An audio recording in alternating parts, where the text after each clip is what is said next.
चलें शुरू करते हैं। कल्टीवेशन ऑफ बाजरा।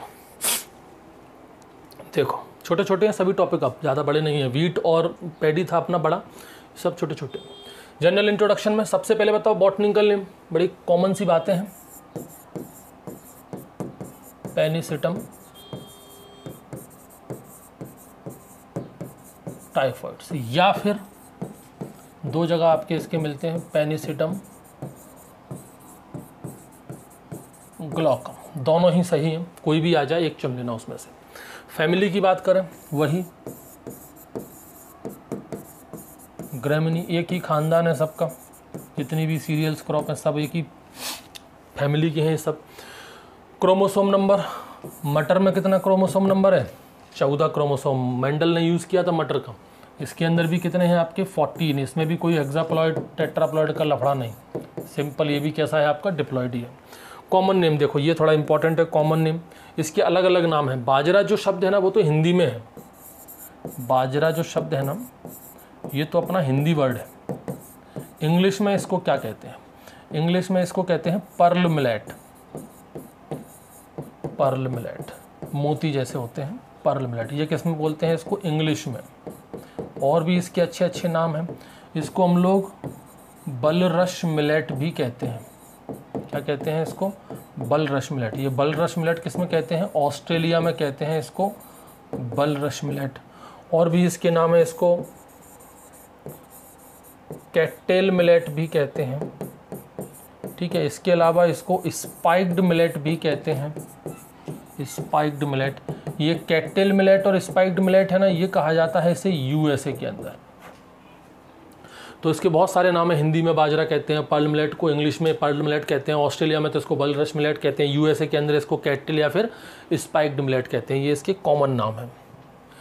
अब आ जाओ दूसरा, प्रोटीन। इसमें से मोस्ट इंपॉर्टेंट इसका ये है, सभी पर क्वेश्चन आ चुका है एक एक बार। क्या क्या क्वेश्चन आ चुका है कि बाजरा के अंदर प्रोटीन कितना होता है? वो है 11.6%। फैट कितना हो चुका है? 5%। कार्बोहाइड्रेट कितना होता है? 67%। सबसे ज़्यादा इंपॉर्टेंट है इसका ये मिनरल। क्यों सबसे ज़्यादा इंपॉर्टेंट है ये? क्योंकि सबसे ज़्यादा मिनरल इसी के अंदर पाए जाते हैं। ये जो है ना ये हाईएस्ट है आपका, highest mineral containing crop, highest mineral containing crop किसमें? Among the cereals, among the cereals. जितनी भी सीरियल क्रॉप हैं उन सभी में सबसे ज़्यादा मिनरल अगर किसी में पाए जाते हैं तो वो बाजरा में है, 2.7%। इसके अलावा इसमें कुछ विटामिन्स भी हैं, जैसे कि विटामिन ए और विटामिन बी, ये भी इसके अंदर पाए जाते हैं। लेकिन क्वेश्चन यहाँ से बहुत पूछा गया है मिनरल से, कि सबसे ज़्यादा मिनरल कंटेनिंग क्रॉप, सबसे ज़्यादा ऐसी क्रॉप बताइए सीरियल्स में जिसमें सबसे ज़्यादा मिनरल्स हो, तो वो आपकी बाजरा है। यहाँ देखो एक और पॉइंट है, काफ़ी इंपॉर्टेंट है। बाजरा जो है वो एक शॉर्ट ड्यूरेशन वाली क्रॉप है, ठीक। इसके अलावा ये जैसा कि मैंने बताया था आपको, सोरगम में सबसे ज़्यादा ड्रॉट रेजिस्टेंट क्रॉप है आपकी ये, ड्रॉट रेजिस्टेंट। पिछली बार ही बता चुका हूँ मैं सोरगम वाले चैप्टर में, वीडियो में, कि अगर आपसे पूछा जाए कि सीरियल्स क्रॉप में सबसे ज़्यादा ड्रॉट रेजिस्टेंट कौन है, तो वो आपका बाजरा है। ये भी आपकी सैलाइन सॉइल के लिए रेजिस्टेंट है, ठीक है, सैलिनिटी के लिए रेजिस्टेंट है, लेकिन एसिडिटी के लिए बिल्कुल नहीं है। इसलिए थोड़ा सा कन्फ्यूज़न यहाँ पर क्रिएट होता है, इसलिए ये इंपॉर्टेंट हो जाता है। बाजरा एसिडिक सॉइल के लिए बिल्कुल भी टॉलरेंट नहीं है, लेकिन सैलाइन सॉइल के लिए है। लेकिन हाईएस्ट सैलाइन सॉइल के लिए कौन टॉलरेंट है? आपका बार्ले। ये भी मैं पिछली वीडियो में बता चुका हूँ। अब आ जाओ और देखो, इनफ्लोरोसेंस, स्पाइकलेट। इनफ्लोरोसेंस को क्या कहते हैं? स्पाइकलेट। पीछे जाओ, देखो ये जो आप देख रहे हो ना, ये पोर्शन, ये सभी की ये जो पूरा की पूरा पोर्शन है, इसको कहते हैं स्पाइकलेट। यही है इसकी इनफ्लोरोसेंस। ये जो पार्ट है ना अपना, ये जिसमें अपना सीड बनता है, फ्लावर आता है, यही है स्पाइकलेट, यही है इसकी इनफ्लोरोसेंस। अभी देखो यहाँ पर काफ़ी इंपॉर्टेंट चीज़ आने वाली है। एक फ्रूट सभी के अंदर वैसा ही है, कैरियोप्सिस। चाहे सीरियल्स क्रॉप में कोई भी फसल हो, सबके अंदर कैरियोप्सिस फ्रूट होता है। बाजरा एक क्रॉस पॉलिनेटेड क्रॉप है, ये मोस्ट इंपॉर्टेंट है। कैसे है इसके बारे में थोड़ी सी चर्चा अपन अभी करेंगे। इसके नीचे एक पॉइंट लिखा है फॉस्फोरस। फॉस्फोरस से रिलेटेड एक यहाँ पर क्वेश्चन पूछा जाता है कि बाजरा के अंदर सबसे अधिक फॉस्फोरस किस रूप में पाया जाता है? तो बाजरा के अंदर 80% फॉस्फोरस, लगभग 80% फॉस्फोरस जो है वो फाइटिक एसिड के फॉर्म में पाया जाता है। Is present in form of phytic acid.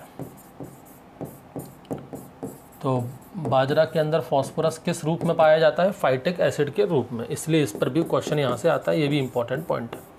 अब देखो बाजरा एक क्रॉस पॉलिनेटेड क्रॉप है। क्यों है ये क्रॉस पॉलिनेटेड क्रॉप? इससे पहले मैंने आपको मेज के बारे में बताया था। मेज एक ऐसा प्लांट था, मोनोसियस प्लांट था, जिसके पास दो तरह के फ्लावर थे, मेल और फीमेल, दोनों अलग अलग फ्लावर थे। वहाँ पर क्या हो रहा था कि मेल पहले मैच्योर हो रहा था और फीमेल मैच्योर ही नहीं हो रही थी, मतलब मेल पहले ही बड़ा हो गया और फीमेल अभी तक छोटी है, इसलिए वहाँ पर उनका क्रॉसिंग नहीं हो पा रहा था, वहाँ पर उनकी सेल्फ पॉलिनेशन नहीं हो पा रही थी, इसलिए उसके अंदर थी प्रोटेंड्री। याद करो वो दिन जब मेज पढ़ाया था, मेज वाले लेक्चर में बताया था मैंने आपको, मेज के अंदर क्या पाई जाती है? प्रोटेंड्री। जब मेल पहले मैच्योर हो जाए तो उसको कहते हैं प्रोटेंड्री, जिस वजह से उसके अंदर क्रॉस पॉलिनेशन हो रहा था। सेम यहाँ पर होता है आपका, लेकिन यहाँ पर हो जाता है उल्टा, जिसको कहते हैं प्रोटोगाइनी। प्रोटो का मतलब क्या होता है? पहले, फर्स्ट, और गाइनी का मतलब हो गया आपका फीमेल पार्ट। मतलब यहाँ पर जो फीमेल पार्ट है, यहाँ पर जो फीमेल है वो पहले मैच्योर हो जाती है, मतलब लड़की बड़ी हो चुकी है, लड़का अभी छोटा ही है, तो शादी कैसे हो, कैसे क्रॉसिंग हो? तो इसके अंदर भी सेल्फ पॉलिनेशन नहीं हो पाता। यहाँ पर आप देख रहे हो ना, ये है इसका मेन इनफ्लोरोसेंस, यही है क्या इसकी इनफ्लोरोसेंस, जिसको हमने अभी क्या कहा था? स्पाइकलेट। अब देखो दूर से आप देखोगे तो आपको जो ऐसा दिखेगा, लेकिन इसको अगर थोड़ी तरीके से जूम करके देखा जाए ना तो जो ऐसा नज़र आएगा जूम करने पर। इसके अंदर आप देख सकते हो दो चीज़ें आपको नज़र आ रही हैं। मेज के अंदर थोड़ा अलग पोर्शन था, मेज के अंदर आपने देखा था तो प्लांट कुछ ऐसा था, वहाँ पर टॉप पर मेल पार्ट अलग था जिसको अपन टेसल कह रहे थे, किसके अंदर? मेज के अंदर। और एक कॉब पोर्शन वाला अलग था,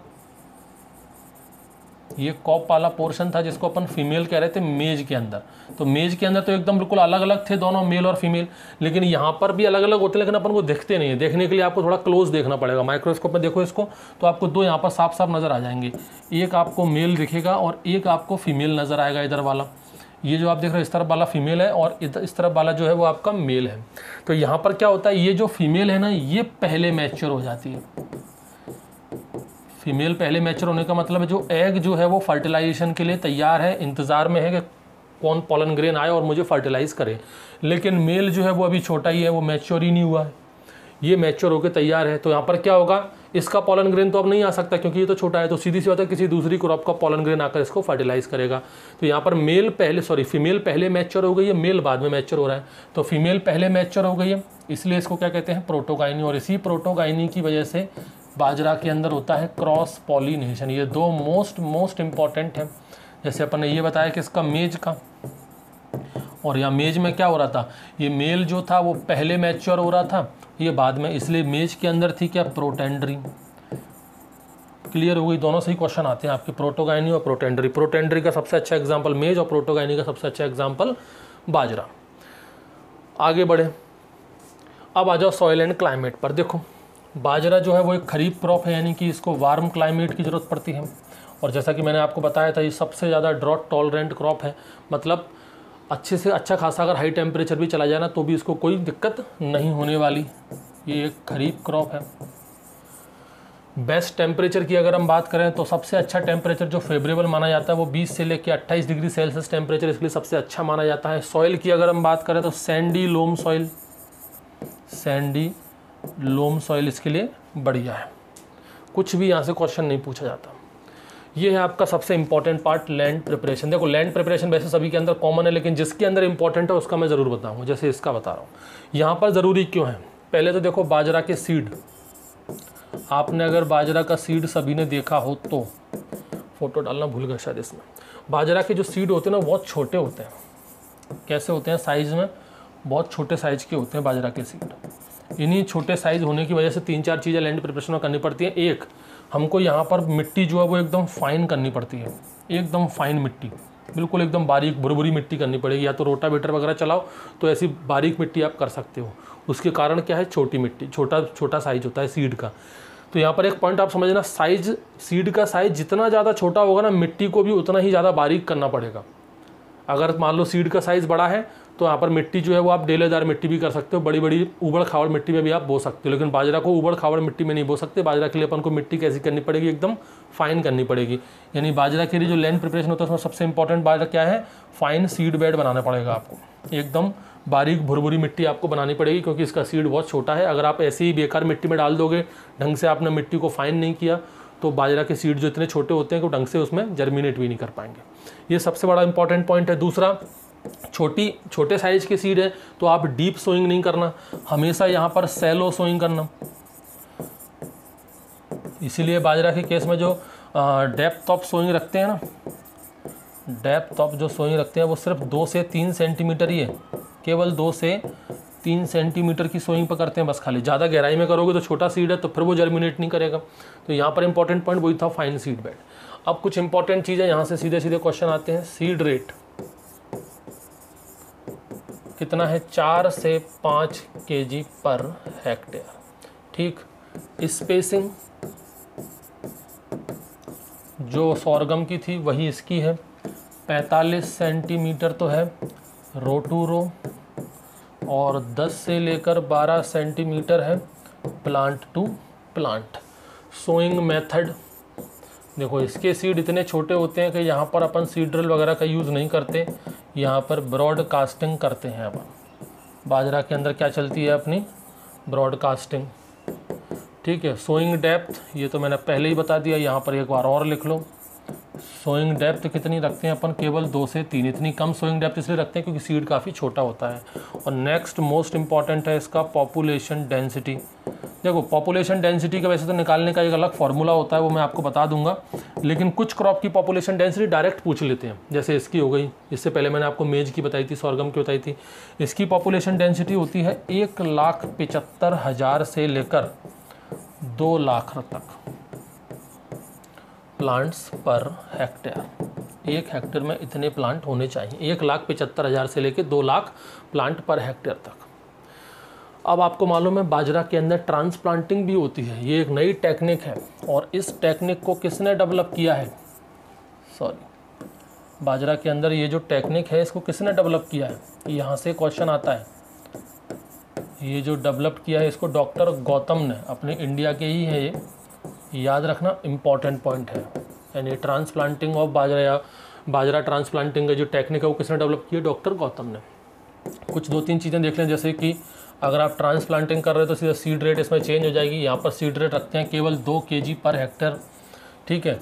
स्पेसिंग की अगर मैं बात करूँ, वैसे स्पेसिंग वहाँ उतनी थी, यहाँ पर स्पेसिंग रखते हैं हम 50 × 20, ये स्पेसिंग रखते हैं। नर्सरी लगानी पड़ेगी अगर ट्रांसप्लांटिंग कर रहे हो तो नर्सरी लगा रहे हो तो नर्सरी का एरिया कितना रखोगे? नर्सरी का एरिया रखते हैं हम 500 से लेकर 600 मीटर स्क्वायर, इतना नर्सरी का एरिया लगाते हैं। ये कुछ बेसिक सी बातें हैं जो ट्रांसप्लांटिंग में आप याद रखना। एक तो यहाँ पर ये याद रखो, दूसरा इसकी सीड रेट याद रखो, बस ये 2 ही चीज़ें आप याद रख लो, काफ़ी है ट्रांसप्लांटिंग में। नेक्स्ट अपन बात करते हैं फर्टिलाइजर। इसमें से कहीं से कोई क्वेश्चन नहीं पूछने जाने वाला, सब बिल्कुल बेसिक है। 120 बहुत ज़्यादा चलते हो तुम, 120, 60, 40 kg पर हेक्टेयर याद हो जाए तो ठीक, नहीं तो कोई बात नहीं। इरीगेशन की बात करें, 2 इरीगेशन दे दो। वैसे तो इरीगेशन देना ही नहीं चाहिए यहाँ पर, क्योंकि बाजरा सबसे ज़्यादा ड्रॉट टॉलरेंट है। अपन जून जुलाई में उसको उगा रहे हैं, 1-2 बारिश अगर हो जाती है तो उसी में अपना काम चल जाता है। एक बात यहाँ पर याद रखना, सबसे लोएस्ट वाटर रिक्वायरमेंट वाली क्रॉप है जी, लोएस्ट वाटर रिक्वायरमेंट क्रॉप, काफ़ी इंपॉर्टेंट पॉइंट है। लोएस्ट वाटर रिक्वायरमेंट इसी की है सीरियल्स क्रॉप में, अमंग दी सीरियल्स। जितनी भी सीरियल्स क्रॉप हैं उन सब में सबसे कम पानी की ज़रूरत किसको पड़ती है? बाजरा को।